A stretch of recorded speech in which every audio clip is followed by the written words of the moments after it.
So Shane, you are here in New Zealand to talk about workplace culture. You're doing a whole bunch of seminars around the country. Yeah.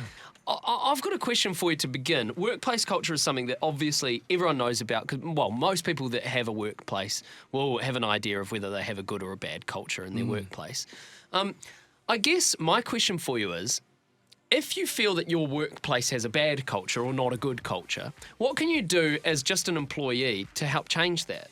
It's a big question. It's interesting because you look at culture and most people would say if you put culture on a spectrum from healthy to unhealthy, or they often say healthy or toxic, you kind of look at it and go, well, that's good and that's bad. The danger of doing that, I think, is you end up with culture as being something that might be considered healthy in one context, but really unhealthy in another. So let me give you an example. Maybe you go, this seems perfectly healthy in a school or in an education context, but if we put that in a military context, or if we put that in a retail context, it might be considered really unhealthy. So I think we need to kind of be careful about how we use healthy and unhealthy. If you're an employee, it's definitely one thing to ask yourself, is this the right culture that I want to be a part of first and foremost, rather than is this good culture or bad culture? So I'll definitely start with that. Do you think there's a way to not let culture become toxic within Christian organisations, or do you have any insights into ministry organisations? It's a great question. I think it's applicable across every organisation. I think church is such a unique environment, but at the end of the day, it's still an organisation that's made up of people, and people are existing within a church, they exist within a business, and they're the same types of people. I remember my first ever mentor, he said to me, Shane, you teach what you know, but you reproduce who you are. And it wasn't his quote, but that line's always with me. And I think there's something about culture that we look to people in leadership positions within organisations to model what it looks like to belong or to be accepted within a community, whether that's a church or a business. And so if those people are modelling the behaviours that we want to see in our culture, then we kind of perpetuate those kind of behaviours. But if they're not, then we shouldn't be surprised when organisations start to dismantle or fracture as a result of that.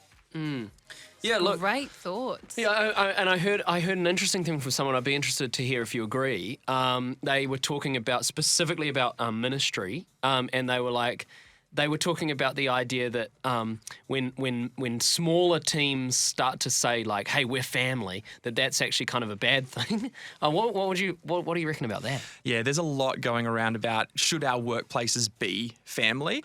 And look, I don't know where I sit on that kind of idea, but I think what people are saying is said with good intentions. Yeah. But I think it can drift over that line. I think when you think about your boss shouldn't be your friend, but they can be friendly. Yes. And I think your team are not your family, but it can have family characteristics. And so I think there's characteristics that are really good attributes, but your team are essentially not your family. Your family are your family. Yeah.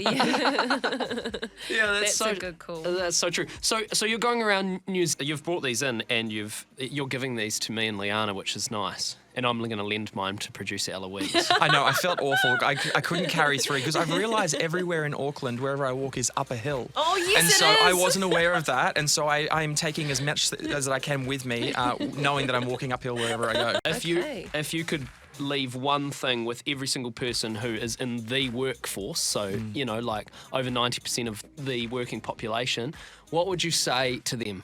Yeah, I would say you don't have to feel powerless to just endure the culture you have. You can actually be intentional and create the culture you want. Same. It's good, man. It's very good.